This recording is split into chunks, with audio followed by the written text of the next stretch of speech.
네, 이번에 수원의 영아 살해 사건이 드러나게 된 것은 신생아의 필수 예방 접종을 위해서 부여되는 임시 신생아 번호 덕분입니다. 네, 정부가 이 임시 신생아 번호를 이용해서 출생 신고를 하지 않은 영아를 보호하는 방법을 찾기로 했습니다. 기정훈 기자가 보도하겠습니다.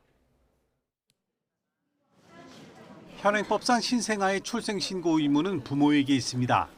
신족이나 분만에 관여한 의료진에게도 후순위로 의무가 있긴 하지만 부모가 신고할 수 없는 경우고, 이번처럼 부모가 고의로 신고하지 않을 땐 과태료 물리는 것 말고는 방법이 없습니다.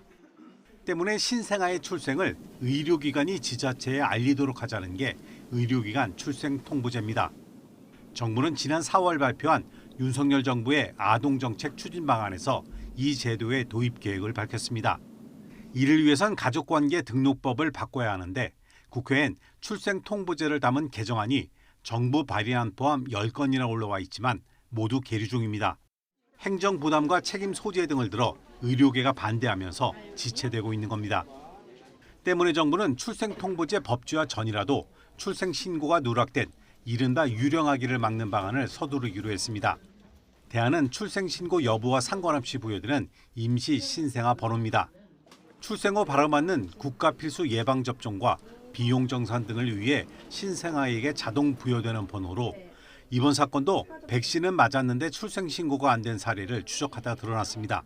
하지만 여기엔 산모 정보가 연계되지 않아 상시 추적 조사하기 어려웠는데, 이를 개선하겠다는 게 복지부 계획입니다. 저희가 모의 인적 사항 등을 입수를 해가지고 저희가 추적 조사할 수 있는 법적 근거를 신속하게 마련하도록 하겠습니다.